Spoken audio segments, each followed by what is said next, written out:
দেবগ্রামে আশ্রয় কেন্দ্রের 10টি ঘর পুড়ে ছাই। শুকনো খাবার নিয়ে পাশে দাঁড়ালেন ইঞ্জিনিয়ার শাহিন ও নুরুল ইসলাম। সোহাগ মিয়ার প্রতিবেদন। গোয়ালন্দ উপজেলার দেবগ্রাম ইউনিয়নে বিএনপির মোড় নামক এলাকায় পাশে আশ্রয় কেন্দ্রে গত দুদিন আগে গভীর রাতে 10টি ঘর পুড়ে ছাই হয়ে গেছে। আশ্রয় কেন্দ্রের বাসিন্দারা এক কাপড়ে বের হতে হয়েছে। খাবার, বস্ত্র, থাকার জায়গা সংকটে আছেন আশ্রয় কেন্দ্রের বাসিন্দারা। এমন এক সময় মানবিক সহযোগিতা চাউল, আটা, তেল, ডাউল, পিঁয়াজ, কাঁচামরিচ, লবণ বিএনপি নেতা ইঞ্জিনিয়ার শাহিন ও ছাত্রদল নেতা নূর ইসলামের নিজ উদ্যোগে সকল খাবার সামগ্রী দেয়া হয়েছে। এ সময় উপস্থিত ছিলেন গোয়ালন্দ পৌর বিএনপির সিনিয়র সহসভাপতি ইঞ্জিনিয়ার মাহবুব আলম শাহিন, ছাত্রদল নেতা শাহরিয়ার আদনান নূর ইসলাম, পৌর বিএনপির প্রচার সম্পাদক মোহাম্মদ সেলিম শেখ, সাইফুল ইসলাম, দেবগ্রাম ইউনিয়ন যুবদলের সদস্য সচিব সেন্টু সহ অন্যান্য নেতৃবৃন্দ। আশ্রয় কেন্দ্রের বাসিন্দারা জানান, আমাদের ঘর পুড়ে যাওয়ার পর আমরা খুব কষ্টে আছি। আমাদের পাশে দাঁড়ানোর জন্য শাহিন ভাই ও নূর ইসলাম ভাইকে ধন্যবাদ জানাই। এ সময় বিএনপি নেতা ইঞ্জিনিয়ার মাহবুব আলম শাহিন জানান, আশ্রয় কেন্দ্র প্রকল্প হঠাৎ করে প্রাকৃতিক দুর্যোগ অগ্নিকাণ্ড ঘটে, সেখানে 10টা পরিবার মারাত্মক ক্ষতিগ্রস্ত হয়। আমি 10টা পরিবারের সকল সদস্যের প্রতি গভীর সমবেদনা জানাই এবং কালকে আমাদের নেতা আলিনাস মাহমুদ খৈন সাহেব এসেছিলেন, ওনাদের পাশে দাঁড়িয়েছেন এবং ওনাদের জন্য আরও কিছু পদক্ষেপ নিয়েছেন, সেটা উনি বলে গেছেন। তো আমরা ওনার সাথেই কালকেও এসেছিলাম, তো আজকে আমরা ব্যক্তিগতভাবে আসছি। এইভাবে যদি আরও যারা আছে, যারা রাজনীতি করে, মানুষের কল্যাণে কাজ করে, তাদের প্রত্যেককেই প্রতি আমার আহ্বান থাকবে, আপনারা আসেন। ছাত্রদল নেতা নূর ইসলাম জানান, বিসমিল্লাহির রহমানির রহিম। সকল প্রশংসা মহান আল্লাহর প্রতি।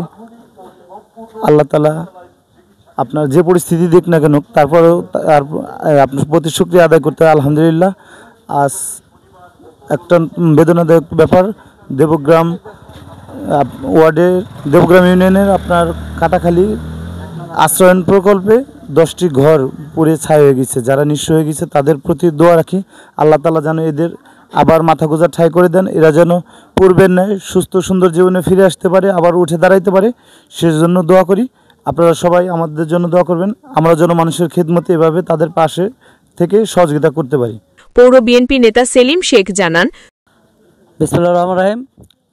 এখানে 10টা ঘর পুড়ে গেছে। আসলে এখানে যারা থাকে সরকারি জায়গায়, সরকারি বাসা, এরা খুব অসহায়। আসুন আমরা সবাই এদের যে যেখান থেকে পারি সার্বিক সহযোগিতা করি, কারণ তারা থাকে সরকারি জায়গায়, সরকারি ঘরে, সেই ঘর পুড়ে গেছে। এদের আর আমার মনে হয় এদের আর কিছু নাই। এজন্যই আমরা যে যেখান থেকে পারি সবাই সার্বিক সহযোগিতা করি।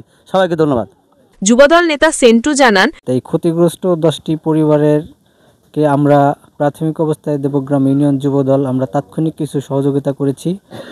বিএনপি নেতা সাইফুল ইসলাম জানান, এখানকার আসলে যাদের ঘর বাড়ি পুড়ে গেছে, 10টা পরিবারের সমস্ত ঘর আপনারা দেখতে পাচ্ছেন পুড়ে ছাই হয়ে গেছে।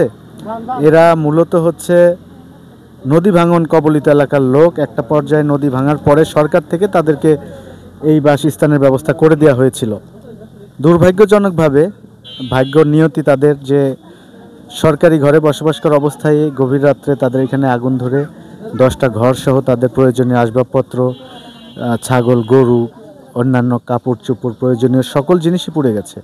তো আমি গোয়ালন্দ সহ রাজবাড়ী জেলার বিত্তবান যারা আছেন তাদের কাছে উদারত আহ্বান জানাবো, তাদের পুনর্বাসনের ব্যবস্থা করার জন্য যা যা করা দরকার আপনারা সবাই এগিয়ে আসুন। সকল বিত্তবানদের তাদের পাশে দাঁড়ানোর জন্য অনুরোধ জানান নেতৃবৃন্দ।